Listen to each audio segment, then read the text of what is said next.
Praise the lord. హల్లెలూయా. చేతులెత్తి దేవుని స్తోత్రం చెప్తాం. హల్లెలూయా. ప్రభు మిమ్మల్ని దీవించి ఆశీర్వదించి బలపరిచి నడిపించిన గాక. మరొక తరుణాన్ని దేవుడు మనకు అనుగ్రహించున్నాడు. ఈ లెంట్ ప్రార్థనలలో రెండో దినాన్ని దేవుడు మనకి అనుగ్రహించున్నాడు. కాబట్టి ఈ లెంట్ సీజన్లో వాక్యాన్ని మనము సరైన రీతిలో కానీ ధ్యానిస్తే కనుక మన జీవితాలు సరిచేసుకునే అవసరం మాకు ఉంటూ ఉంటుంది. ఈరోజు జీవితాలు సరిచేయబడతలేదు. ఎందుకు అంటే వాక్యాన్ని సరైన రీతిలో ధ్యానించక, ఆ ప్రకారం మనము జాగ్రత్తలు వహించక మనం ఉంటున్నాం. కాబట్టి యేసు ప్రభు వారు నిన్ను నన్ను ప్రేమించారు. తాను కల్వరి సిలువలో అప్పగించుకొని నా పాపాల నిమిత్తము ఆయన కల్వరి సిలువలో తన ప్రాణాన్ని దారపోసి మరణించాల్సిన మనని, నాశనానికి జోగాడుచున్న మనని ఆయన బలియాగమ ద్వారా మనందరినీ రక్షించుకొని ఇటు రీతిగా ఆయన నామంలో మనందరం కూడుకొని మరొకసారి ఆయన చేసిన త్యాగాలన్నింటినీ జ్ఞాపకం చేసుకునే గొప్ప కృపను, అటువంటి ధన్యకరమైన జీవితాన్ని దేవుడు మనకి ఇచ్చి ఉన్నాడు. హల్లెలూయా. కాబట్టి ఈ లెంట్ డేస్ లో వచ్చిన మనము ఎంతమంది నిజంగా సమయాన్ని తీసుకొని దేవుని వాక్యాన్ని ధ్యానిస్తున్నాం? ఆఫీసులు ఉన్నాయండి, ఆఫీసు నుంచి డైరెక్ట్ మేము ప్రార్థనకి వస్తున్నామండి అంటే ఇంకెక్కడ టైం ఉంటుంది? టైం ఉన్నా టైం లేకపోయినా టైం తీయాల్సిన బాధ్యత నీది. కాబట్టి సమయాన్ని సరైన రీతిలో ఖర్చు చేసుకుంటూ దేవునికి ఇవ్వాల్సిన ప్రాధాన్యత, ఫస్ట్ ప్రయారిటీ దేవునికి మనం ఇవ్వాలి. ఒకవేళ ఉపవాసంలో ఉంటే కనుక వాక్య ధ్యానము ప్రార్థనలో ఉంటాం కనుక అటు రీతిగా మనం కూడా మన సమయాన్ని వెచ్చించి దేవుని వాక్యాన్ని కానీ మనము శూన్యంగా కానీ ధ్యానించగలిగితే, జాగ్రత్తలు వహించగలిగితే కనుక మనం కూడా విశ్వాసంలో ముందుకి కొనసాగింపబడతాము అని దేవుని వాక్యం తెలియపరుస్తున్నది. నా వాక్యము ఈరోజు ఏమంటే, ఈ రెండో దినానికి నేను తీసుకున్న వాక్యం ఏంటంటే, నువ్వు అనేకుల చేత గుర్తింపు పొంది ఉన్నవా, లేక పరలోకంలో గుర్తింపు కలిగి ఉన్నవా? మనం ఈ లోకంలో జీవిస్తున్నప్పుడు అనేకులు మనం గుర్తించాలి అని మనం ఆరాట పడుతూ ఉంటాము, ప్రయాసపడుతూ ఉంటాము. మనలో ఉంటున్న టాలెంట్స్ అన్ని వాళ్ళ ముందు మనము చూపిస్తూ ఉంటాము, ప్రజెంట్ చేస్తూ ఉంటాం. కాబట్టి ఇటు రీతిగా ఈ లోకంలో ఇట్లా ప్రయాసపడుతున్న మనము రక్షణ పొందుకున్న మనము ఒకటి గుర్తించాలి. ఏంటి అంటే, నాకు వాళ్ళు తెలుసండి, నాకు వీళ్ళు తెలుసండి అని మనం ఈ లోకంలో ఎన్నో గొప్పలు పిచ్చులకి పోతూ ఉంటాం. కానీ నా ప్రశ్న ఈరోజు సాయంత్రకాలం ఏంటి అంటే, పరలోకంలోని పేరుకి గుర్తింపు ఉన్నదా? Does heaven know your name? అందుకనే భక్తుడైన బిల్లీ గ్రహాం గారు ఒక మాట అంటుంటారు. ఏమని అంటారంటే, ఈ లోకంలో నువ్వు పేరు ప్రఖ్యాతలు సంపాదించవచ్చు, కానీ పరలోకంలో నీ పేరు అని నమోదు చేయకపోయి ఉంటే, లేకపోతే ముద్రించబడకపోయి ఉంటే కనుక నువ్వు ఈ లోకంలో పడిన ప్రయాస అంతా వ్యర్థమే. మనం చూసుకున్నట్లయితే మార్కు సువార్త 8వ అధ్యాయము 36వ వాక్యంలో ఒక మాట ఉంటుంది చూడండి.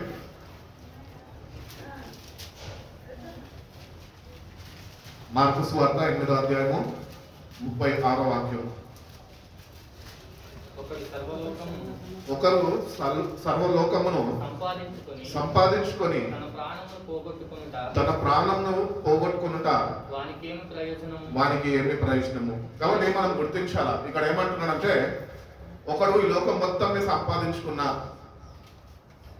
వాడు ప్రాణంని వాడు పోగొట్టుకుంటే వానికి ఏమి ప్రయోజనం? మరి మానవులు ఈ లోకంలో చూస్తున్నట్లయితే కనుక ఎంతో ఈ లోకంలో సంపద కొరకు వాళ్ళు కష్టపడుతూ ధనాన్ని పోగేస్తూ వాళ్ళు ఉంటున్నారు. సో ఇటు వారందరూ వాళ్ళ ఆత్మల పట్ల ఎక్కువ శ్రద్ధ వహించలేరు. ఎందుకంటే ధనము వాళ్ళని ఆకర్షించి ఉన్నది. వాళ్ళ హృదయం అంతా ధనము మీదే వాళ్ళు నిలిపి ఉన్నారు. అందుకనే దేవుని వాక్యం చెప్తున్నది, నీ ధనము ఎక్కడో నీ హృదయమో అక్కడ. కాబట్టి ఈ లోకంలో నువ్వు ఎంత సంపాదించి కూడా నువ్వు నీ యాత్రని ముగించుకున్నాక నీ సంపద నిన్ను పరలోక రాజ్యానికి చేర్చదు, అది నీకు అక్కడికి రాదు అని దేవుని వాక్యం తెలియపరుస్తుంది. నా దగ్గర ఇంత బంగారం ఉందండి, నా దగ్గర ఇంత బ్యాంక్ బ్యాలెన్స్ ఉందండి అంటే నువ్వు ఈ లోకాన్ని విడిచే గడియ వచ్చినప్పుడు అవి ఏవి నీకు అక్కడికి రావు అని దేవుని వాక్యము మనకు తెలియజేస్తుంది. కాబట్టి ఈ లోకంలో దేవుడు ఇచ్చిన రక్షణని పొందుకున్న దేవుని బిడ్డలుగా జీవిస్తున్న మనం కూడా ఈ లోకంలో ఎక్కువ దేవునికి ఇవ్వాల్సిన ప్రాధాన్యత మనం ఇవ్వక ఈ లోకంలో కష్టపడుతూ అలసిపోతూ ఏదో ఒక విధంగా జీవిత విధానాన్ని కొనసాగించాలని ఎన్నో పాటలు పడుతూ ఉంటాం. ఇట్లాంటి సమయంలో మధ్యలో కూడా మనం ఒకటి గుర్తించాలి, ఏంటి అంటే వీటినన్నిటికన్నా నా ఆత్మరక్షణ నాకు చాలా ప్రాముఖ్యమైనది, ముఖ్యమైనది. కాబట్టి ఎంత పనులు మనం చేస్తున్నప్పటికీ, ఎంత సంపాదిస్తున్నప్పటికీ నీ దృష్టి నీ సంపాదన మీద ఉంచద్దు, కానీ నీ దృష్టి ప్రభు అనుగ్రహించిన రక్షణ మీద మనం దృష్టి నిలిపే వారమై ఉండాలి. కాబట్టి మన దృష్టి మనం ప్రభు మీద నిలిపినప్పుడు మనం పొందుకున్న రక్షణను మనము తుదముట్టించగలుగుతాం. అందుకనే మనం పాట పాడుకున్నాం కదా, నశించుచున్న వారికి నీ సిలువ వెర్రితనంగా ఉన్నది, కానీ రక్షింపబడుచున్న అంటే ఇంకా రక్షింపబడలేదు. మనం రక్షణ పొందుకున్నాం. రక్షణ పొందుకున్న మనము రక్షింపబడాలి అంటే మన ధనము ప్రభు అయి ఉండాలి. హల్లెలూయా. కాబట్టి ప్రభు మీద మన మనసు నిలిపి ప్రభు ఇచ్చిన రక్షణని మనము కొనసాగించే వారమై ఉండాలి. ఎందుకంటే ఈ లోకంలో జీవిస్తున్న మనము ఈ లోకం ఎన్నో రీతిగా మనల్ని ఆకర్షిస్తూ ఉంటది, ప్రభుపై మన దృష్టిని అది తొలగిస్తూ ఉంటది. కాబట్టి ఏది ఏమైనప్పటికీ మనం ఒకటొకటి గుర్తించాలి, ఏంటంటే మన దృష్టి ప్రభు మీద ఉన్నదా, పరలోక రాజ్యమందు నేను నా మనసుని నిలిపి ఉన్నానా. అందుకనే భక్తుడైన పౌలు అంటూ ఉంటాడు, ఏమంటాడంటే మీరు ఒకవేళ క్రీస్తుతోని కూడా లేపబడిన వారు అయితే మీరు పైన ఉన్న వాటినే వెతుకుతారు అంట. అంటే ఇప్పుడు మనం ఎవరము? లోక సంబంధులం, ప్రకృతి సంబంధులం. ఎందుకంటే మనం కింద వాటినే వెతికేవారుగా మనం ఉంటున్నాం. కాబట్టి పైన ఉన్న వాటిని వెతకడం ప్రారంభించాలి ఒక ఆత్మీయుడు.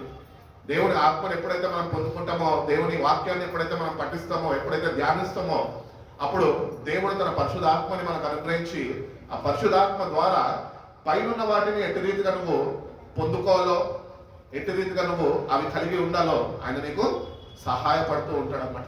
కాబట్టి పైన వాటిని వెతికేవారుగా మనము ఉండాలి అంటున్నాడు. The truth is sobering. Salvation is not earn by popularity.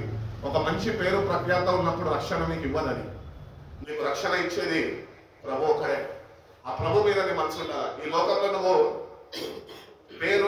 పేరుకు ప్రఖ్యాతకి హెచ్చులోకి నువ్వు వెళ్ళినవనుకో, కొంత వేల మంది నేను గుర్తుపట్టే వారిని నేను సంపాదించుకున్నప్పటికీ కూడా నీ పేరు నీకు రక్షణని అనుగ్రహించదు అని దేవుని వాక్యము మనకు తెలియపరుస్తుంది. కాబట్టి salvation is not earn by popularity, performance or platform. It comes only through the faith in the finished work of Christ. రక్షణ మనకి ఎప్పుడు లభిస్తుంది, లేక సొంతం అవుతుంది అంటే యేసు ప్రభు చేసిన ఆ సంపూర్ణమైన త్యాగము శిలువ మీద చేసింది మనము ఏమంటారు సరైన రీతిలో దాన్ని మనము అర్థము చేసుకునే వారిగా ఉన్నప్పుడే. బిలిగ్రహం అనే దైవజనుడు ఒక మాట చెప్తుంటాడు, నా సేవా పరిచర్యలో నేను సువార్తని నేను ప్రకటించాను, ఎన్నో ఆత్మలని దేవుని వైపు నడిపించాను, ఎంతో మంది నా వాక్య పరిచయం ద్వారా, రేడియో పరిచయం ద్వారా రక్షణలోకి వచ్చారు. కానీ నేటికి కూడా బిలిగ్రహం అనే నేను ఆ సిల్వని ధ్యానిస్తున్నప్పుడు ఆ సిల్వ మీద అసలు ఏమి జరిగిందో ఆ మర్మం ఏంటో నేను ఇప్పటికీ కూడా నేను తెలుసుకోలేకపోయాను అంటున్నాడు. కాబట్టి అంత గొప్ప శక్తి ఆ సిల్వలో దాగి ఉన్నది. అది మనము వ్యక్తిగతంగా మనము ప్రభుత్వం సమయం గడుపుతూ అనుభవించే వారుగా మనం ఉండాలి. ఎందుకంటే ఒక్కొక్కరు ఒక్కొక్క స్థితిగతుల్లో మనం ఉంటూ ఉంటాము. కొంతమంది బలవంతులు ఉంటారు, కొంతమంది బలహీనులు ఉంటారు, కొంతమంది సావాసంలో బలపడుతుంటారు. అటు రీతిగానే మనము ప్రభుత్వాన్ని ఏకాంతంగా గడుపుతున్నప్పుడు ప్రభు తన సిలువలో చేసిన త్యాగము గురించి అనేక విషయాలు మనకి ఆయన తెలియపరుస్తూ ఆ ప్రోత్సాహాన్ని మనకు అనుగ్రహిస్తూ ఆ శక్తితోనే మనని నింపుతూ ఉంటాడు. ఆ వాక్యం మనం చూసుకుని కొరింథీయులకు రాసిన మొదటి పత్రిక 15వ అధ్యాయము 1-4 వాక్యాలు ఒకసారి చదువుకున్నట్లయితే కనుక, కొరింథీయులకు రాసిన మొదటి పత్రిక 15వ అధ్యాయము 1-4 వాక్యాలు అందరు తీసినాక చదువుతాం.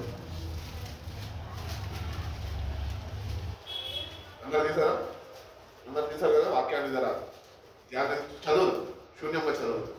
చదవండి, ఎవరైనా చదవండి, స్పష్టంగా చదివే వాళ్ళు చదవండి. 1 Corinthians 15:1-4. మరియు సహోదరులారా, నేను మీకు ప్రకటించిన సువార్తను మీకు తెలియపరచుచున్నాను, మీరు దాన్ని అంగీకరించితిరి, దాని యందే నిలిచి ఉన్నారు. దాని అందే మీరు నిలిచి ఉన్నారు. మీ విశ్వాసము వ్యర్థమైతేనే గాని మీ విశ్వాసము వ్యర్థమైతేనే గాని నేను ఏ ఉపదేశ రూపముగా సువార్త మీకు నేను ప్రకటించుతునో ఆ ఉపదేశమును మీరు గట్టిగా పట్టుకొని ఉన్న ఎడల ఆ సువార్త వలననే మీరు గట్టిగా పట్టుకున్న వారైతే ఆ రక్షణను పొందిన వారై ఉందురు. కాబట్టి you have to meditate on the cross. దేవుని యొక్క సిలువని మనము ధ్యానించే వారిగా ఉండాలి. చాలా మంది క్రైస్తవులుగా జీవిస్తున్న మనము ఏం చేస్తామంటే సిలువని ఎప్పుడు ధ్యానిస్తామంటే మనకి కష్టాలు వచ్చినప్పుడు, లేకపోతే శ్రమల దినాలు వచ్చినప్పుడు, లేకపోతే మనకి ఒకలాంటి పిరికితనము మనలో వచ్చినప్పుడు, భయము మనలో పుట్టుకొచ్చినప్పుడు, ఎవరు మన కాదుకున్న వాళ్ళు, లేకపోతే ఆపదలో ఉండి మనం గుర్తించిన వారు, మనం ఒంటరిగా ఉండిపోయినప్పుడు ప్రభు యొక్క సిలువ దగ్గరికి మనం చేరుతుంటాం. లేకపోతే అప్పుడప్పుడు ప్రభు చేసిన త్యాగాన్ని మనం జ్ఞాపకం చేసుకుంటుంటాము. కానీ దేవుని బిడ్డలుగా ప్రతిదినము మనము సిలువని ధ్యానించాలి. ప్రతిదినము దేవుడు అనుగ్రహిస్తున్న శక్తిని మనము పొందుకునే వారమై ఉండాలి అని దేవుడు ఆయన తెలియపరుస్తున్నాడు. కాబట్టి salvation it only comes to the faith in the finished work of Christ. దేవుడు ఇది సమాప్తమాయను అన్నాడు. ఆ సమాప్తమాయను అనేది మనం ఈరోజు అర్థం చేసుకోగలిగితే కనుక నువ్వు విశ్వాసంలో నువ్వు ముందుకి కొనసాగింపబడతావు. చాలా మందికి ఏమి సమాప్తమైంది తెలియదు. ప్రభు సమాప్తం అయిపోయింది అనుకుంటా. ప్రభు సమాప్తం అవ్వలేదండి. ప్రభు నిన్ను నన్ను ప్రేమించాడు, కల్వరి సిలువలో ప్రాణాన్ని దారపోసాడు. ఆయన 3వ దినమందు పునరుద్ధానుడై తిరిగి లేచాడు. కాబట్టి what is the finished work of Christ on the cross? దేవుని యొక్క సిలువలో సంపూర్ణము చేసిన ఆ త్యాగం ఏంటి అంటే ప్రతి ఒక్క పాపి రక్షింపబడాలి. దట్ ఈస్ ఫినిష్డ్ అని దేవుడు అన్నాడు.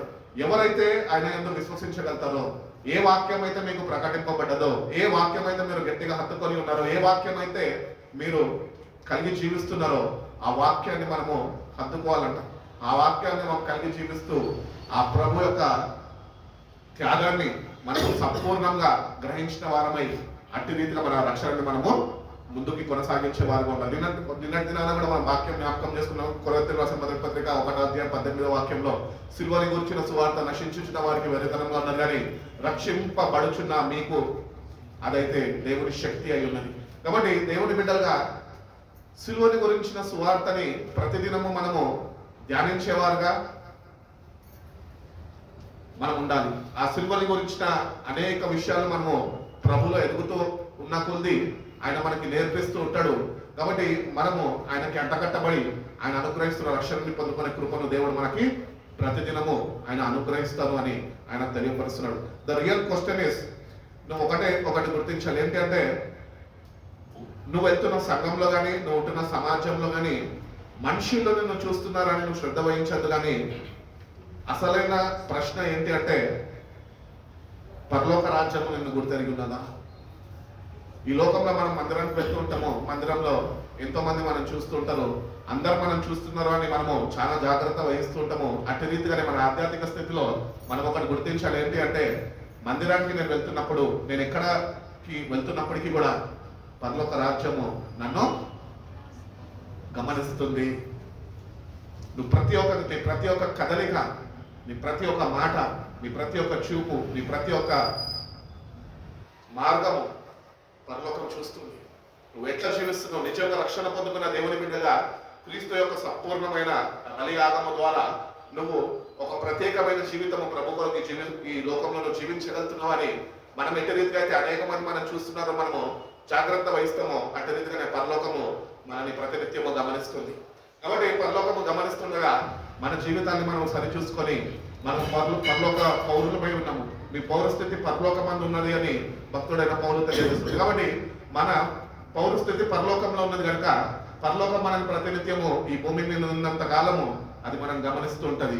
నువ్వు అర్హుడువేనా, నీకు ఆ అర్హత ప్రకారమైన నువ్వు ఈ లోకంలో నువ్వు జీవించగలుగుతున్నావు. నువ్వు క్రైస్తవుడు అంత మాత్రాన, నువ్వు బాప్తిజం తీసుకున్నంత మాత్రాన, కానుకలు సమర్పించినంత మాత్రాన, చర్చిలో వాడబడినంత, నా వాక్యము బోధించినంత మాత్రాన పరలోక రాజ్యంలో దేవుడు స్థానం ఇవ్వడు. కానీ ఎప్పుడైతే నువ్వు రక్షణ పొందుకున్నాక ఆయన చేసిన త్యాగాన్ని నువ్వు సంపూర్ణంగా విశ్వసించిన తర్వాత నువ్వు ఒక ప్రత్యేకమైన జీవితము ప్రభు కొరకు జీవించినప్పుడే పరలోక రాజ్యంలో నీకు ఆహ్వానము పలుకుతాడు దేవుడు అని వాక్యము మనకి తెలియపరుస్తుంది. కాబట్టి వాళ్ళ వీళ్ళ గురించి మనము ఎక్కువ మన సమయాన్ని మనం పోనీయద్దు. కానీ మనము చేస్తున్న భక్తి ఎట్టి రీతిగా ఉండాలి అంటే పరలోక రాజ్యము మనం ప్రతినిత్యము గమనిస్తుంది కనుక నేను జాగ్రత్త వహించి దేవుని బిడ్డగా ఈ లోకయాత్రలో నేను జీవించాలి అని మనము జాగ్రత్త వహించాలి అని దేవుడు తెలియపరుస్తున్నాడు. యోహాను రాసిన మొదటి పత్రిక 2వ అధ్యాయము 17వ వాక్యంలో ఒక మాట ఉంటుంది చూడండి. మొదటి యోహాను రాసిన పత్రిక 2వ అధ్యాయము 17వ వాక్యం. లోకము దాని ఆశయు గతించిపోవచ్చున్నది గాని దేవుని చిత్తము జరిగించువాడు నిరంతరము నిల్చును. ఇక్కడ మనం ఒకటి గుర్తించాలి. ఏంటి అంటే లోకము దాని ఆశలు గతించిపోతాయట. అంటే your fame and your name is temporary on this earth. ఎందుకంటే మనం ఒకటి గుర్తిస్తాం. ఇంకొక విషయం కూడా ఏంటి అంటే ఈ లోకంలో జీవించినంత కాలం ఒక మంచి పేరును సంపాదించుకున్నాక నువ్వు ఒకవేళ ఈ లోకాన్ని విడిచిపెట్టి వెళ్ళిపోతే కూడా ఎంతమంది అయితే నిన్ను గుర్తుపట్టారో ఆ వ్యక్తులు కొద్ది కాలమైనాక నీ పేరుని వాళ్ళు మర్చిపోతారు. కానీ పరలోక రాజ్యం అది కాదు. దేవుడు మనకు అనుగ్రహించేది అది ప్రతినిత్యము ఎల్లప్పుడూ అది నీ నామాన్ని నీ పేరుని అది ముద్రించుకొని నీ బిడ్డ దేవుని బిడ్డగా దేవుని రాజ్యంలో ఒక వారసుడిగా అది ప్రతినిత్యము నిన్ను నడిపిస్తూ ఉంటుంది. కాబట్టి ఈ ఫేమ్ అనేది మనకి లోకంలో ఉండకూడదు. అంటే అహమైన ఫేమ్ అంటే కాదు. ఘనముగా ఉండాలి, గొప్ప వ్యక్తిగా ఉండాలి అని ఫేమ్ సంపాదించడానికి మనము ఎంతో ప్రయాసపడుతూ ఉంటాము. నేను చక్కగా వాక్యం చెప్తాను, నేను చక్కగా ప్రార్థన చేస్తాను, నా మందిరంలో నేనే చక్కగా బైబిల్ చదువుతాను అని ఈ గొప్పకి హెచ్చులకి పోతూ ఉంటాం. కాబట్టి ఈ ఫేమ్ అనేది టెంపరరీనే. అది నీకు ఏమాత్రము నీ రక్షణకి అక్కడికి రాదు అంటున్నాడు. What excites the world today will be forgotten tomorrow. ఒకవేళ లోకం నిన్ను ఈరోజు అబ్బా అని నిన్ను ప్రోత్సహిస్తుండొచ్చు, కానీ అది రేపటి దినాన అది గతించిపోతుంది అని దేవుని వాక్యం తెలియపరుస్తుంది. అందుకని లోకము దాని ఆశలు గతించిపోను, కానీ దేవుని చిత్తము నెరవేర్చువాడు నిరంతరము నిల్చును. కాబట్టి దేవుని చిత్తము ఏమనగా పొందుకున్న రక్షణని భయంతోనూ వరకుతోనూ మనము కొనసాగించే వారుగా మనం ఉండాలి అని దేవుడు ఎంతగానో ఆశిస్తున్నాడు. కాబట్టి దేవుడి చిత్తంలో దేవుడు నిన్ను నన్ను ప్రేమించి జగత్పునాది వేయబడకముంపే తల్లి గర్భంలో రూపింపబడకముంపే పిండంగా ఉన్నప్పుడే పేరు పెట్టి నిన్ను పిలుచుకున్నాడు.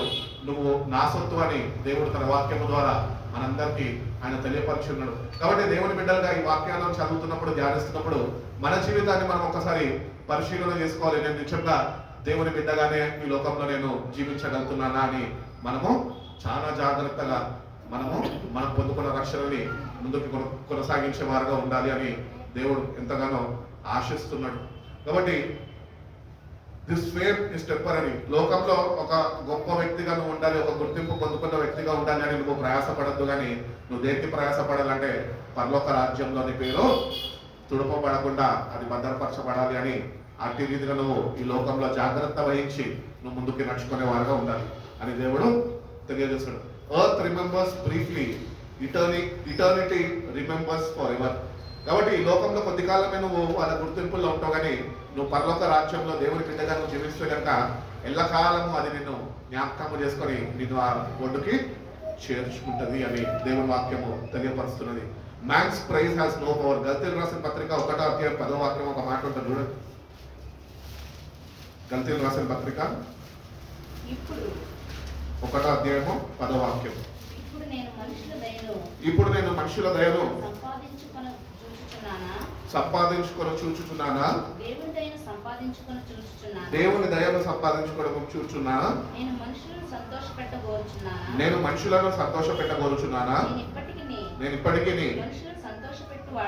ఒకవేళ మనుషుల్ని సంతోషపెట్టు వాడునైతే నేను క్రీస్తుకి దాసుడుని, అనగా దేవునికి కుమారుడుగా కుమార్తెగా నువ్వు ఉండలేవు. కాబట్టి మన జీవితాల్లో మనం ఒకటి గుర్తిస్తాం. ఏంటి అంటే don't seek after the praise of man. మనుషులు నిన్ను పొగడుతున్నప్పుడు వాళ్ళ పొగడ్తల కొరకు నువ్వు ఎదురు చూడద్దు. చాలా మందికి ఒక పిచ్చి ఉంటుంది. ఏంటంటే అందరు నన్ను పొగడాలి అని. కాబట్టి మనము మనుషుల ద్వారా పొగడబడే వారమై ఉండద్దు. మనము దేవుణ్ణి ప్లీజ్ చేసే వారుగా మనం ఉండాలి. దేవుని దృష్టికి అంగీకారమైన వారుగా మనము ఉండాలి అంటున్నాడు. కాబట్టి man's praise has no power. Human approval cannot save a soul, recognition without regeneration is empty. కాబట్టి వాక్యాన్ని వింటున్నప్పుడు క్రైస్తవుడుగా నువ్వు మిగిలిపోద్దు, కానీ వాక్యానుసారమైన దేవుని బిడ్డగా నీ జీవితం మారిపోవాలి అని దేవుడు మరొకసారి మనకు జ్ఞాపకం చేస్తున్నాడు. కాబట్టి మనం అందరం ఎట్లుండాలంటే, అసలు పెద్దలు చెప్తూ ఉంటారు ఎట్లుండాలంటే, మనము బైబిల్ పట్టుకొని చర్చకు వచ్చే క్రైస్తవులుగా ఉండద్దు, కానీ మన జీవితం యొక్క బైబిల్ లాగా మారిపోవాలి అంటూ ఉంటాం. You have to be a walking Bible. నువ్వు ఎక్కడ వెళ్తున్నప్పటికీ, సమాజంలో ఎక్కడ వెళ్తున్నప్పటికీ సమాజము నువ్వు దేవుని బిడ్డవి అని గుర్తించాలా. కాబట్టి ఈ క్రైస్తవ్యం అంటే ఇది ఒక మతం కాదు, కానీ ఇది ఒక సావాసము, ప్రభుత్వాన్ని మనకి ఉంటున్న సావాసము. Christianity is not a religion, but Christianity is a relationship with the Christ. కాబట్టి క్రీస్తుతోని అనుబంధము అనేది నీకు ఉండాలి, అటు సావాసంలో నువ్వు నిలిచి ఉండాలి. అట్టి రీతిగానే నీ జీవితం ద్వారా ప్రభు నామము మహిమపరచబడాలి. నీ జీవితం ద్వారా ప్రభు ఆయన సంతోషించేవాడుగా మనం ఉండాలి. కాబట్టి ఈ లోకంలో గుర్తింపుల కొరకు మనము ప్రయాసపడద్దు. Heaven is not impressed by your headlines or your hype. కాబట్టి నువ్వేదో గొప్పవాడివి, ఈ లోకంలో ఒక మంచి ఉన్నత స్థాయిలోకి ఎదిగినావని పరలోక రాజ్యం వాటి మీద దృష్టి పెట్టదు, కానీ పరలోక రాజ్యం ఒకటే ఒక దాని మీద దృష్టి పెడుతుంది. ఏంటంటే నువ్వు ఎంత శ్రద్ధ వహించి దేవుడి వాక్యాన్ని నువ్వు ధ్యానించి అర్థం చేసుకొని నీ జీవితాన్ని మలుచుకొని ప్రభు కొరకు ఒక ప్రత్యేకమైన జీవితం జీవించగలుగుతున్నావా, జీవించలేదా అనే విషయం మీద పరలోక రాజ్యంలో ఉన్న వారందరూ ప్రతినిత్యము మన మీద వాళ్ళ దృష్టిని నిలిపి మనల్ని గమనిస్తున్నారు. అది మనం ఎప్పుడు మర్చిపోద్దు. ఎవడంటే వాడిని లోపలికి రానియారు కదా, రాణిస్తారా? ఇప్పుడు ఇన్విటేషన్ ఉన్న వాళ్ళకి లోపల అనుమతి ఉంటుంది, ఇన్విటేషన్ లేకపోతే లోపలికి రానియారు. అంతే మన జీవితాలు కూడా. ఇక్కడ క్రైస్తవుడిగా నువ్వు జీవించవచ్చు, మందిరానికి వెళ్ళొచ్చు, పాస్టర్ గారి దగ్గర చక్కటి పేరును పొందుకోవచ్చు, కానీ నువ్వు ఒక విషయాన్ని నువ్వు మర్చిపోయినావు అనుకో, పరలోక రాజ్యం నిన్ను గమనిస్తుంది అని. నీ పాస్టర్ దగ్గరకు వచ్చి నువ్వు పాస్టర్ దగ్గర గొప్ప పేరు పొందుకుని కానీ పరలోకంలో కానీ గుర్తింపు నీకు లేకపోతే కనుక, అటు జీవితం నువ్వు జీవించలేకపోతే కనుక అక్కడ నీకు నో ఎంట్రీ ఉంటుంది. ఇన్విటేషన్ ఉంది కానీ ఆ ఇన్విటేషన్ కి తగ్గ సిద్ధపాటు నీకు లేదు. కాబట్టి ఎవరైనా ఒక వివాహము జరుగుతున్నప్పుడు పెళ్లి పత్రిక మనకి ఇస్తూ ఉంటారు. మనం ఇంట్లో ఉన్న బట్టలతో వెళ్ళిపోం, కానీ మన దగ్గర ఉంటున్న మంచి పట్టు చీర కానీ మంచి సూట్ కానీ మంచిగా తయారయ్యి మనం వెళ్తాం. అట్టి రీతిగానే ఈ లోకంలో ఉంటున్న ఈ కొద్ది కాలము వాక్యము చేత అలంకరింపబడాలి, వాక్యము చేత ఉపస్థానము చేయబడాలా, ఒక పరిశుద్ధమైన పవిత్రమైన జీవితము ప్రభు కొరకు జీవించాలి. ఆయన కార్చిన రక్తము చేత మనని మనము ప్రతినిత్యము కడుక్కుంటూ కడగమని ప్రభుని వేడుకుంటూ మన జీవితాన్ని మనం ముందుకి కొనసాగించే వారుగా ఉండాలి అని దేవుడు ఎంతగానో ఆశిస్తున్నాడు. కాబట్టి దేవుడు మనం బట్టి ఆనందించే విషయంలో మనం చాలా జాగ్రత్తగా ఉండాలి. ఎందుకంటే రక్షణ పొందుకున్నాను, నాకు సీనియారిటీ ఉంది అంటే నీ సీనియారిటీలు, నీ నీతి క్రియలు ఇవన్నీ పరలోక రాజ్యంలో నీకు ఆహ్వానం పలకవు. పరలోక రాజ్యంలో ఒకటి నిన్ను లోపలికి రానియాలంటే నువ్వు రక్షణ పొందుకున్న నువ్వు సరైన రీతిలో వాక్యాన్ని అర్థం చేసుకొని ప్రభు యొక్క త్యాగాన్ని నువ్వు అర్థం చేసుకొని అట్టి రీతిగా సరైన ప్రవర్తనని నువ్వు సరిదిద్దుకొని దేవునికి ఇష్టడుగా నువ్వు జీవించగలితే, దేవుడు నీ జీవితాన్ని బట్టి ఆయన సంతోషించగలితేనే పరలోక రాజ్యంలో నీకు స్థానం ఉంటుంది. కాబట్టి క్రైస్తవులందరికీ దేవుడు పరలోక రాజ్యము ఇస్తాను అని బైబిల్ ఎక్కడ చెప్పలేదు. ఒకవేళ ఎక్కడ నీకు కనిపిస్తే కనుక నాకు చూపించండి. కాబట్టి పరలోక రాజ్యం ఎవరికి అంటే వాళ్ళ పాత రోజు జీవితాన్ని విడిచిపెట్టి దేవుని కొరకు వాళ్ళ జీవితాన్ని సమర్పించుకొని దేవుని కొరకు జీవించిన కొద్ది కాలము దేవుని కొరకు జీవించాలనే ఒక తీర్మానం కలిగిన వారికి, ఆ పరిశుద్ధమైన జీవితము అపేక్షించుకున్న వారికి మాత్రమే ఆ పరలోక రాజ్యంలో స్థానము ఇవ్వబడుతుంది అని దేవుని వాక్యము తెలియపరుస్తుంది. ఎఫెసీయులకు రాసిన పత్రిక 2వ అధ్యాయము 8-9 వాక్యాల్లో ఒక మాట ఉంది చూడండి.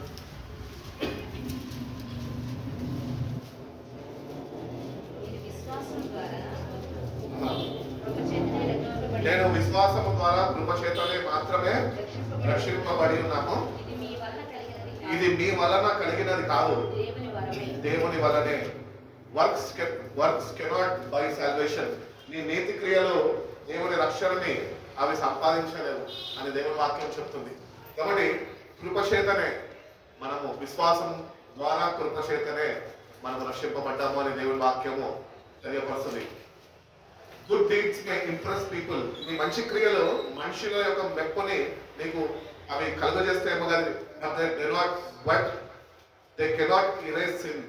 నీ ఏమంటారు,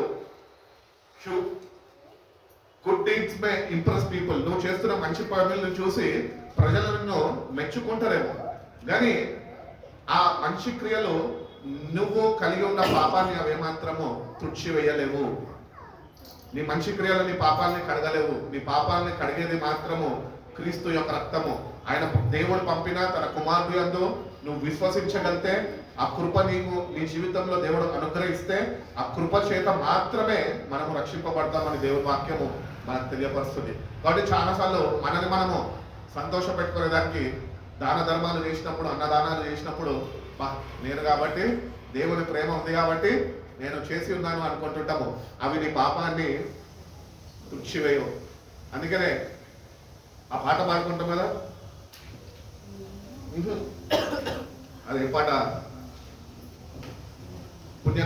కార్యాలు చేసిన పవిత్రత నీకు రాదుగా, తీర్థయాత్రలు తిరిగిన తరగదు నీ పాపము. కాబట్టి నీ పాపము నీ మంచి క్రియల చేత తరిగిపోవు. నీ పాపము తరిగిపోవాలి, నీ పాపము కడగబడాలి అంటే క్రీస్తు యొక్క నువ్వు సంపూర్ణ విశ్వాసము కలిగి ఉండాలా. ఆ విశ్వాసము ద్వారా కృపని కనుగొనబడే కృప ద్వారానే నీకు రక్షణ లభిస్తుంది అని దేవుని వాక్యము తెలియపరుస్తుంది. కాబట్టి ఏ మంచి క్రియ కూడా మన పాపాన్ని కడగదు. Grace is a gift, not a reward. దేవుడు కృపని ఇస్తున్నాడు అంటే అది నీకు ఒక బహుమానం మాత్రమే కానీ అది నీకు ఒక బిరుదు కాదు. కృప అనేది బహుమానము అని మనం ఎప్పుడు గుర్తించాలి. అది ఒక బిరుదు ఏమాత్రము కాదు. అందుకని అంటున్నాడు, విశ్వాసము ద్వారా కృప చేతనే మీరు రక్షింపబడ్డారు. కాబట్టి you have to have full faith in God. క్రీస్తు యొక్క బలియాగంని మనము సంపూర్ణంగా అర్థము చేసుకొని ఆయన ద్వారానే మన పాపాలు తొలగింపబడతాయి. అట్టి రీతిగానే ఆయన ద్వారానే రక్షణ మనకి లభిస్తుంది అని మనం ఎప్పుడు గుర్తించేవారుగా మనం ఉండాలి అని దేవుడు తెలియపరుస్తున్నాడు. కాబట్టి grace is a gift, not a reward. Fame can't pay the depth, only by the blood could settle. ఇప్పుడు నీ పాపముకి నీ దగ్గర ఉంటున్న పేరు ప్రఖ్యాతలు కానీ నీ ధన ధ్యానం కానీ వెల చెల్లించలేదు. కానీ కల్వరిలో క్రీస్తు కాచిన రక్తం ఒక్కటే వెల చెల్లించి నీ పాపాల్ని అది తుడిచివేస్తుంది అని దేవుని వాక్యము మనకి తెలియపరుస్తున్నది. కాబట్టి ప్రభు కాచిన రక్తాన్ని మనము ప్రతినిత్యము ఆశ్రయించాలి. దేవుని దగ్గరికి వెళ్ళాలి. ప్రభువా, నీ రక్తంతో నన్ను కడిగే, అపవిత్రంగా మార్చేయ, నీ దృష్టిలో అంగీకారంగా నేను ఎట్టి రీతిగా జీవించాలో అట్టి పవిత్రమైన జీవితము నాకు అనుగ్రహించేయాలి మనం దేవుడిని అడిగితే కనుక దేవుడు తప్పక నీకు సహాయం చేస్తాను అని తెలియజేస్తాడు. కొలసీలు రాసిన పత్రిక 3:3 ఒక మాట ఉంటుంది చూడండి. కొలసీలు రాసిన పత్రిక 3వ అధ్యాయము 3వ వాక్యం. అమ్మా, ఏలయనగా మీరు మృతి పొందితిరి, మీ జీవము క్రీస్తుతో కూడా దేవుని యందు దాచబడి ఉన్నది. అమ్మా, ఉన్నా క్రీస్తు ప్రత్యక్షమైనప్పుడు మీరు కూడా ఆయనతో మహిమయందు. ఇక్కడ ఒక మాట చెప్తున్నాడు, those who believe are placed in Christ. ఎందరైతే ఆయన ఎందుకు విశ్వసించగలుగుతారో వాళ్ళు మాత్రమే భద్రపరచబడగలుగుతారు అని తెలియపరుస్తున్నాడు. Sealed by God and secured for eternity. నువ్వు దేవుని ఆత్మ ద్వారా ముద్రింపబడ్డవు. ఆ నిత్యత్వంలోనికి నిన్ను దేవుడు భద్రపరుచుకొని ఉన్నాడు. కాబట్టి ఈ లోకంలో జీవిస్తున్నప్పుడు దేవుడే మనని ఆ నిత్య రాజ్యంలోనికి మనం చేరాలి అని ఆయన సంపూర్ణ విశ్వాసం ద్వారా ఆయన అనుగ్రహించిన కృప ద్వారానే మనం ఈరోజు భద్రపరచబడి ఉన్నామని మనం ఎప్పుడు మర్చిపోద్దు. మన ఆరోగ్యం కాదు మనం కాపాడేది, మన ఉంటున్న శ్వాస కాదు, మనకు ఉంటున్న ఆరోగ్యం కాదు, మనకు ఉంటున్న బలము శక్తి కాదు, కానీ కేవలము ఆయననే ముందుగా మనందరము ఆయన రాజ్యంలో ఉండాలి అని ఆయన పరిశుద్ధాత్మ చేత ఆయన ఎందుకు విశ్వసించిన వారిని ముద్రించి వాళ్ళందరినీ ఈ యాత్రని ఎట్టి రీతిగా కొనసాగించాలో వాళ్ళకి తోడుగా ఉండి వాళ్ళందరినీ నిత్యత్వంలోనికి ఆయన ప్రవేశింపబెట్టాలని, ఆ నిత్యత్వంలోనికి తగిన సిద్ధపాటు అనుగ్రహించాలని దేవుడు ఎంతగానో ఆయన ఆశించి ఉన్నాడు. కాబట్టి దేవుని దగ్గరకు వచ్చిన మనము మన గురి, మన గమ్యము అది దేవుని రాజ్యమై ఉండాలి. ఎప్పుడు చూసినా ఏ నిమిషమైనా ఏ క్షణమైనా ఈ లోకాన్ని విడిచిపెట్టే వారుగా మనం ఉంటున్నాం కనుక ఇది లోకము తాత్కాలికమైనది, ఇంతలోనే కనబడి అంతలోనే మాయమైపోయే ఆవిరి వంటిది రాని జీవితం అని వాక్యము చెప్తున్నది. కాబట్టి ఎప్పుడు మనం కన్నుమూస్తామో, ఎప్పుడు ప్రభు మధ్యాకాశంలో ఆయన మహిమ కలిగిన రాజ్యంతో ప్రత్యక్షమవుతాడో మనకు తెలియదు. కానీ ప్రతినిత్యము మనము జాగ్రత్త వహిస్తూ దేవుని దృష్టిలో అంగీకారంగా జీవిస్తూ దేవుని యందు సంపూర్ణ విశ్వాసము కలిగి మనం ముద్రింపబడ్డాము అని పరిశుద్ధాత్మ శక్తిని ప్రతినిత్యము పొందుకుంటూ ఆ నిత్యత్వంలోనికి నేను ఎక్కడ వైతొలగిపోకుండా, ఎక్కడ నేను తప్పిపోకుండా చాలా జాగ్రత్త వహించే వారిగా వాళ్ళు ఉండాలి అని దేవుడు ఎంతగానో ఆశిస్తున్నాడు. కాబట్టి రక్షణ పొందుకున్నంత మాత్రము చనిపోతే నీ సమాధి పెట్టి మీద రెస్ట్ ఇన్ పీస్ అని రాసినంత మాత్రాన పరలోక రాజ్యంలోనికి నీకు ఎంట్రీ ఉండదు. నీ జీవిత విధానం ఎట్లా జీవించావో దాన్ని బట్టి నీకు ప్రతిఫలము దేవుడు ఇవ్వాలని ఆయన ముందుగానే మనకి తెలియపరిచి ఉన్నాడు. కాబట్టి క్రైస్ట్ ఈజ్ ఫర్ ఎవర్. మన ప్రభు నిత్యత్వము కలిగిన వాడు, ఆయన నిత్యము ఉన్నవాడే, ఆయనకి అంటూ అంతము లేదు. అందుకనే బైబిల్ అంటాడు కదా, ఆదియును అంతమును నేను, I'm the alpha and the omega, the beginning and the end. ఆయన తర్వాత ఇంకేమీ లేదు. ఆయననే ప్రారంభించిన వాడు, ఆయననే ముగించువాడు ఆయననే. పౌలు కూడా అంటూ ఉంటాడు, మీలో ఒక సత్క్రియని ప్రారంభించిన వాడు అది తుదవరకు ముట్టిస్తాడు అని వాక్యంలో తెలియపరుస్తున్నాడు. కాబట్టి ఆయనతోని, ప్రభుతోని వాక్య సావాసము, ప్రార్థన సహాయము, అటు రీతిగానే పరిశుద్ధ ఆత్మ అన్యున సావాసంలో నువ్వు ఉండగలితే కనుక తులముట్టించుకునే కృపను దేవుడు నీకు అనుగ్రహిస్తాడు. ఎందుకంటే ప్రారంభించిన వాడు ఆయననే. అందుకని నిన్న కూడా మనం ధ్యానం చేసుకున్నాం కదా వాక్యాన్ని, విశ్వాసానికి కర్త, దానికి కొనసాగించువాడు. ఆయన వైపు చూచుచు మనం ముందున్న పరుగుని మనము తుదముట్టించాలి అని మనము నిన్న కూడా మనం జ్ఞాపకం చేసుకున్నాము. కాబట్టి దేవుని దగ్గరకు వచ్చిన మనము heaven never forgets those who belong to Jesus. పరలోక రాజ్యము యేసు ప్రభు బిడ్డలని ఎప్పుడూ మర్చిపోదు, అది ప్రతినిత్యము వారిని కాచుకొని ఉంటది అని దేవుని వాక్యము మనకి మరొకసారి ఒక ప్రోత్సాహాన్ని మనకి కలుగజేస్తుంది. Purpose అవుట్లైవ్స్ popularity. కాబట్టి దేవుడు మన పట్ల ఒక మంచి ప్రణాళిక కలిగి ఉన్నాడు. ఏంటి అంటే, నువ్వు భూమి మీద జన్మించాలి, దేవుని యొక్క రక్షణను, స్వార్థని వినాలి, రక్షణ పొందుకోవాలి, నీ జీవితాన్ని మార్చుకోవాలా, ప్రభు కొరకు జీవించాలా, ఆయన అనుగ్రహిస్తున్న నిత్యత్వాన్ని ఎట్టి రీతిగా పొందుకోవాలో నువ్వు జాగ్రత్త వహించి అట్టి రీతిగా నువ్వు నడిపింపబడితేనే ఆ నిత్య రాజ్యంలోనికి నిన్ను ఆయన చేరుకుంటా అంటున్నాడు. కొరింథీయులకు రాసిన 2వ పత్రిక 5వ అధ్యాయం 15వ వాక్యంలో ఒక మాట ఉంటుంది చూడండి.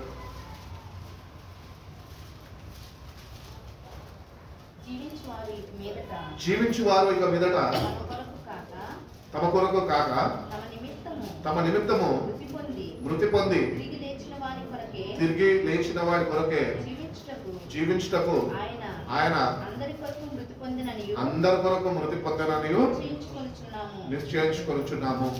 కాబట్టి జీవించువాడు ఇక మీదట వాని కొరకు వాడు జీవించదంట, కానీ జీవించువాడు ప్రభు కొరకు జీవించాలంట. ఈరోజు మన జీవితాన్ని నిజంగా మనం చూసుకున్నట్లయితే ప్రభు కొరకు జీవిస్తున్నామా, లేకపోతే మన కొరకు మనం జీవిస్తున్నామా? మన కొరకు మనం జీవించేవారం అంటే కనుక ప్రభు రాకడలో ఆయన ప్రత్యక్షమైన సమయంలో మనం క్రీస్తు కొరకు ఒకవేళ జీవించని వారిగా మనం ఉంటే కనుక మనం ఇక్కడ విడవడిపోతాము. ఎందరైతే క్రీస్తు కొరకు జీవిస్తున్నారో, జీవించగలుగుతున్నారో, జీవించే ప్రయాసలో ఉన్నారో వాళ్ళు మాత్రమే మధ్యాకాశంలో ప్రభుని చేరుకోగలుగుతారు అని దేవుడు తెలియజేస్తున్నాడు. కాబట్టి we're not saved to be famous, but we're saved to be faithful. దేవుని యందు సంపూర్ణమైన విశ్వాసము, నమ్మిక మనం కలిగి జీవించాలి. కాబట్టి దేవుని దగ్గరకు వచ్చిన మనం we live for Christ, proclaim Christ and await for eternal reward. ఇప్పుడు మనం జీవించేది క్రీస్తు కొరకు జీవించాలా. మనము ప్రకటించేది ఏదైనా ఈ లోకంలో ఉంటే అది క్రీస్తు గురించి ప్రకటించాలా. ఇంకా మనం దేని కొరకు అపేక్షతో ఎదురు చూడాలి అంటే ఆయన ఇవ్వబోతున్న బహుమానము కొరకు, రాకపోతే ఆయన ఇవ్వబోతున్న ఆ దేవుని రాజ్యము కొరకు మనము ఎదురు చూసే వారిలో వాళ్ళు ఉన్నారు. కాబట్టి వీళ్ళు మారు మనసు చెందిన వారు, నిజమైన రక్షణ అనుభవంలో నడిపింపబడుతున్న వారు అని దేవుని వాక్యము తెలియపరుస్తున్నది. Faithfulness echoes longer than fame.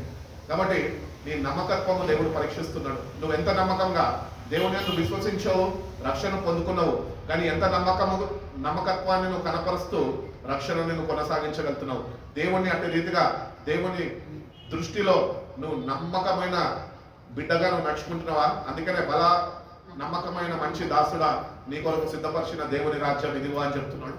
కాబట్టి మనము నమ్మకత్వాన్ని మనం కలిగి ఉండాలా, దేవుని నమ్మాలా. దేవుని యందు సంపూర్ణమైన నమ్మిక మనం కలిగి ఉంటేనే మనము ఆ రాజ్యంలోనికి చేరేవారుగా మనం ఉండగలుగుతాము అంటున్నాం. కాబట్టి నీ నమ్మకం ఈరోజు ఎవరి మీద ఉన్నది? Who are you believing today? ఎవరిని నమ్ముతున్నావు ఈరోజు? మనుషులను నమ్ముతున్నావా? డాక్టర్లను నమ్ముతున్నావా? నీ వ్యాపారాన్ని నమ్ముతున్నావా? నీ స్నేహితులను నమ్ముతున్నావా? నీ రక్త సంబంధాలను నమ్ముతున్నావా? నీ తల్లిదండ్రులను నమ్ముతున్నావా? ఎవరిని నమ్మినా అది ఒకరోజు మోసమే. నువ్వు ప్రభుని నమ్ము. ప్రభు ఒక్కడే రక్షణని అనుగ్రహించేవాడు. కాబట్టి నీ నమ్మిక ప్రభు మీద ఉంచాలి అని దేవుడు ఎంతగానో ఆశిస్తున్నాడు. ఆఖరికి మనం చూసుకున్నట్లయితే కనుక యోహాన్ సువార్త 14వ అధ్యాయం 2-3 వాక్యాలు మనకు తెలిసిన వాక్యాలు ఏవి, సుపరిచితమైన వాక్యాలు ఏవి? ఒకసారి చూడండి.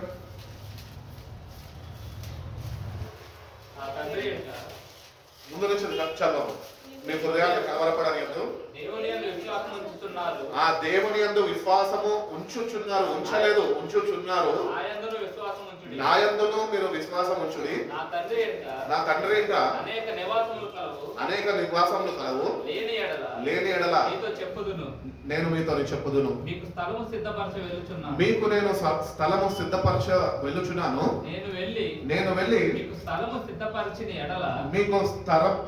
సిద్ధపరచిన ఎడల నేనుండు స్థలములో మీరును ఉండులాగున నేను మరలా వచ్చి నా యొద్దన ఉండుటకు మిమ్మల్ని తీసుకొని పోదును. ఎంత చక్కటి ప్రోత్సాహంతో కూడిన మాటలు దేవుని వాక్యము ద్వారా పరిశుద్ధాత్మ దేవుడు నేడు మనకి మరొకసారి జ్ఞాపకము చేస్తున్నాడు. కాబట్టి మీ హృదయాన్ని కలవరపడనియద్దు. మీరు దేవుని యందు నమ్మిక ఉంచిన రీతిగా నా యందును కూడా మీరు నమ్మిక ఉంచండి. ఎందుకంటే నా తండ్రి ఇంట అనేక గృహాలు ఉన్నాయి. నేను వెళ్ళి వాటిని సిద్ధపరిచి నేనున్న స్థలంలో మీరు కూడా నాతోనే ఉండే లాగున నేను మళ్ళా వచ్చి మీ వద్దకు నేను మిమ్మల్ని తీసుకొని వెళ్తా అంటున్నాడు. కాబట్టి రానే వస్తున్నాడు ప్రభు ఒక రోజు. కాబట్టి నీ లోకంలో జీవించిన ఈ కొద్ది కాలము ఆ ప్రభు రాజ్యం మీద కానీ నువ్వు దృష్టించలేని వాడుగా ఉంటే, ఈ లోకంలో ఉన్న వాటిని నువ్వు దృష్టించే వాడుగాను ఒకవేళ మిగిలిపోతే కనుక ఆ రాజ్యంలోనికి ప్రభు నిన్ను తీసుకొని వెళ్ళలేడు అని వాక్యం మనకు తెలియపరుస్తుంది. అందుకనే ప్రభు మనతో ప్రతినిత్యం ఉంటాడు. నీ తల్లిదండ్రులు నిన్ను విడిచిపెట్టినా, నీ బంధుమిత్రులు నిన్ను విడిచిపెట్టినా, నీ రక్త సంబంధులు నిన్ను విడిచిపెట్టినా, లోకం మొత్తము నిన్ను వెలివేసి ఒంటరి వాడిని చేసేసినప్పటికీ కూడా క్రైస్తవుడు ఎటువంటి విశ్వాసంలో ఉండాలంటే లోకమంతా ఒకటి అయిపోయినప్పటికీ నేను నా ప్రభు ఉన్నాము అన్న విశ్వాసంలో ప్రభు దగ్గర మనం చేరుకునే వారుగా ఉండాలి. అట్టి వారు మాత్రమే ఆ దేవుని రాజ్యంలోనికి చేరగలుగుతారు. Heaven remembers what earth lets go.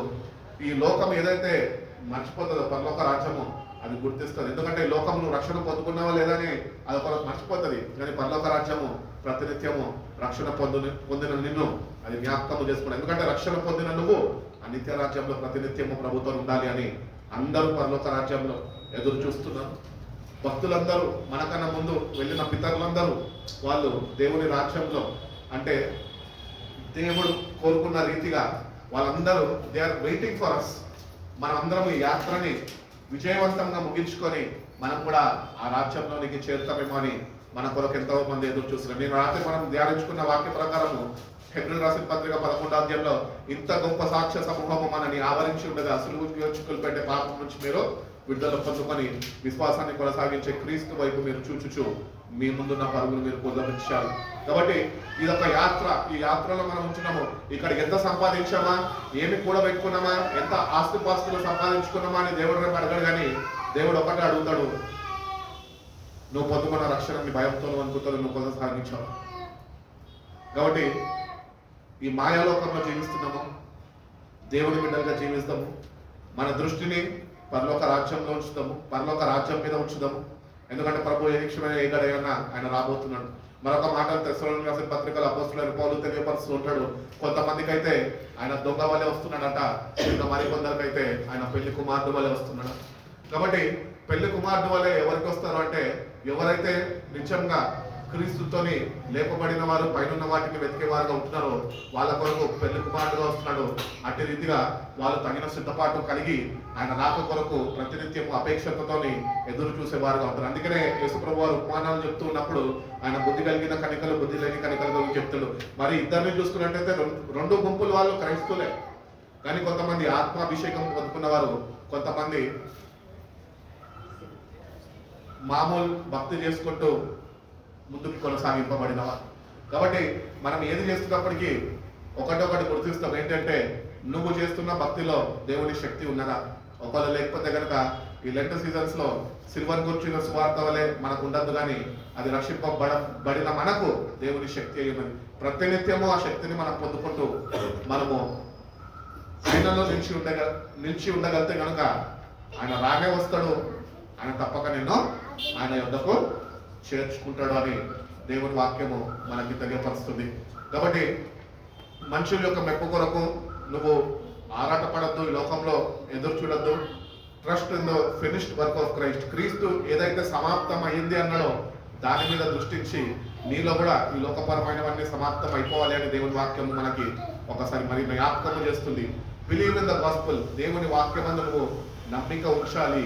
అటు రీతిగానే రెస్ట్ ఇన్ ద గ్రేస్. దేవుని కృపలో నువ్వు నెమ్మది పొందుకోవాలా. Not in your recognition. నువ్వు ఒక ఐఏఎస్ ఐపీఎస్ ఆఫీసర్ అవ్వచ్చు, లేకపోతే ఒక ఉన్నత అధికారి అయి ఉండొచ్చు.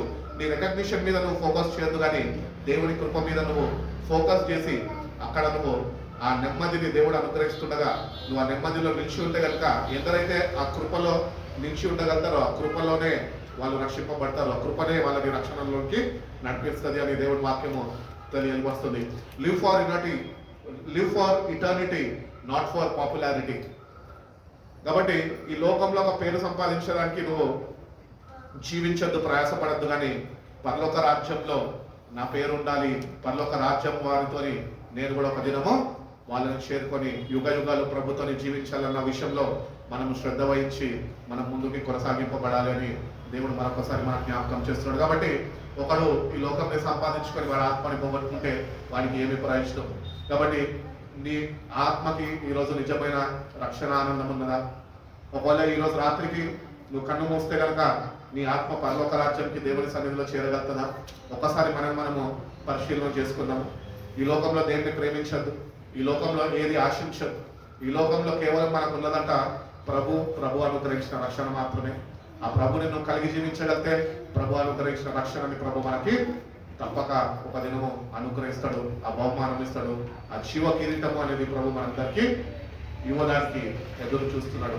దేవుడు అటువంటి సిద్ధపాటు మనందరికీ అనుగ్రహించి మనం బలపరిచి నడిపించుడు గాక. కళ్ళు మూసుకుందాం, ప్రార్థన చేసుకుందాం. పరిశుద్ధుడా, ప్రేమ కలిగిన సయా గొప్ప తండ్రినైనా మమ్మల్ని ఎంతగానో ప్రేమించారు. ఈ దినాన ప్రభా ఇటు రీతిగా నీ మందిర ఆవరణంలో కూడుకొని ప్రభా మేమునైనా నీ వాక్యాన్ని ధ్యానించే కృపను మాకు దయచేసి పాటల్లోనైనా ఆరాధనలోనైనా వాక్య ధ్యానంలోనైనా పరిశుద్ధాత్మ దేవుడుగా ప్రభా నీ పరిశుద్ధ వాక్యం నుంచి నేను అనేక విషయాలు మాతో మాట్లాడి ఉన్నావు ప్రభా.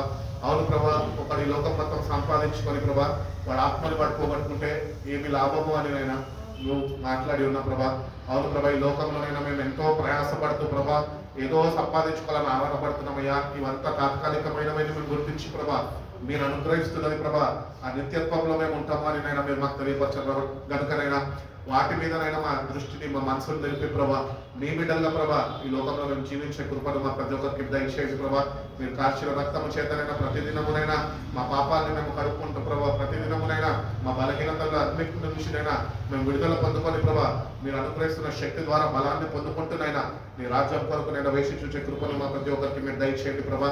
కేవలము మీరునైనా కృప ద్వారానే మీరు రక్షింపబడ్డారు అంటున్నారు. విశ్వాసం మూలంగా కృప ద్వారానే మీరు రక్షింపబడ్డారు. అటు విశ్వాసంలోనైనా మా ప్రతి ఒక్కరినైనా మీరు పెంపొందించండి. మా విశ్వాసంలోనైనా మేము అధికపరచబడే కృపను దయచేయండి ప్రభా.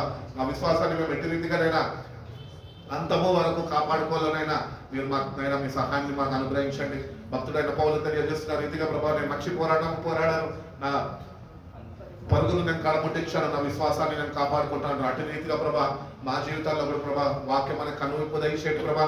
మంచి పోరాటం ఎట్టి రీతిగా పోరాడాలో మీరు మాకు నేర్పించండి. మా పరుగును మేము ఎట్టి రీతిగా కడముట్టించాలో ప్రభా మీ ఆత్మ సహాయాన్ని వాక్య సహాయాన్ని నేను మాకు దయచేయండి ప్రభా. మా విశ్వాసం ఎట్టి రీతిగా కాపాడబడాలి ప్రభా. నీ మీదనైనా మా దృష్టి నిలుపుతుంది ప్రభా. మా ఆలోచన విధానం అంతటిని నేను మీ వైపు నేను మలుచుకొని ప్రభా నీ తలంపులతో నింపబడి ప్రభా మీరు అనుభవిస్తున్న రక్షణ కొరకునైనా వేచి చూసే కృపను మా ప్రతి ఒక్కరికి మీరు దయచేయండి ప్రభా. వచ్చిన ప్రతి ఒక్క బిడ్డలైనా మీరు దర్శించండి. ఆ బిడ్డలనైనా ప్రార్థనలో గడుపుతుండగా ఈ సీజన్లో ఆ బిడ్డలనైనా మీరు ధైర్యపరచండి ప్రభా.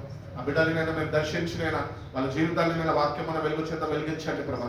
ఎందరైతే బిడ్డలు రాలేకపోయినా ప్రభా బిడ్డలు మీరు జ్ఞాపకం చేసుకోండి. ఎటువంటి స్థితిగతుల్లో వాళ్ళు ఉంటున్నప్పటికీనైనా ఆ బిడ్డలు కూడా మీరు జ్ఞాపకం చేసుకోండి. బిడ్డలు కూడా మీరు దర్శించండి. ఆ బిడ్డల్ని కూడా మీ వాక్యం చేతనైనా వెలిగింపజేయమని అడుగుతున్నాం తండ్రి. ఒక ఆత్మ కూడా నశించడం నీ చిత్తం కాదు కనుకనైనా ప్రతినిత్యము ప్రభా ఈ వాక్య ఖడ్గము వాక్య ఖడ్గమునైనా మా ఆత్మకి మేము ధరింపజేసుకొని ప్రభా నీలోనైనా మేము బలపడుతూ ప్రభా నీ కొరకునైనా మీ రాక కొరకునైనా తగిన సిద్ధపాటు కలిగిన వారమై మేము జీవించే కృపను మా ప్రతి ఒక్కరికి మీరు దయచేయండి. ఇచ్చిన ఈ దినాన్ని బట్టి నీకు స్తోత్రాలు, ఇచ్చిన వాక్యాన్ని బట్టి నీకు స్తోత్రాలు ప్రభా. రేపటి దినాన మళ్ళీ మరి ఒక్కసారి ఇదే రీతిగా కలుసుకొని ప్రభా నీ నామమును స్తుతించుకొని భాగ్యం దయచేయండి. ప్రతి ఒక్క బిడ్డ జీవితంలోనైనా ప్రతి ఒక్క బిడ్డనైనా మీరు దర్శించండి ప్రభా. ఒక ఉత్సాహాన్ని వాళ్ళకి పుట్టించండి నైనా, వాళ్ళలో ఉత్సాహాన్ని పుట్టించండి ప్రభా. ప్రతి దినం వచ్చి ప్రభా ఈ లెంట్ సీజన్ లో ప్రభా నీ సన్నిధిలోనైనా వాక్యం చేత బలాన్ని పొందుకొని కృపను ప్రతి ఒక్క బిడ్డకు మీరు దయచేయండి. విన్న వాక్యాన్ని నేర్పండి, ఫలింపచేయండి. ఈ దినమంతటైనా మీరు మమ్మల్ని కాచి కాపాడు. రాత్రి కాలంలోనైనా మేము విశ్రాంతి పొందుతుండగా ప్రభా చక్కటి విశ్రాంతిని దయచేయండి ప్రభా. చక్కటి దర్శనాలతో మీరు మమ్మల్ని దర్శించండి ప్రభా. చక్కటి కళలనైనా మాకు అనుగ్రహించండి ప్రభా.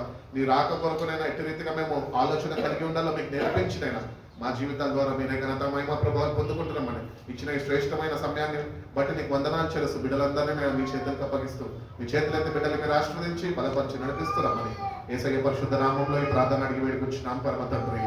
ఆమేన్. యేసు రక్తమే చేయండి, శివ రక్తమే చేయండి ప్రభు. యేసు రక్తమే సంపూర్ణం ఇచ్చి అపాధికుల కష్టపడి నాశనం యేసయ్య పరిశుద్ధ నామంలో స్తుతి స్తోత్రం కలుగునుగాక. ఆమేన్ ఆమేన్ ఆమేన్. ప్రభు అందరికీ వందనాలు. God bless you.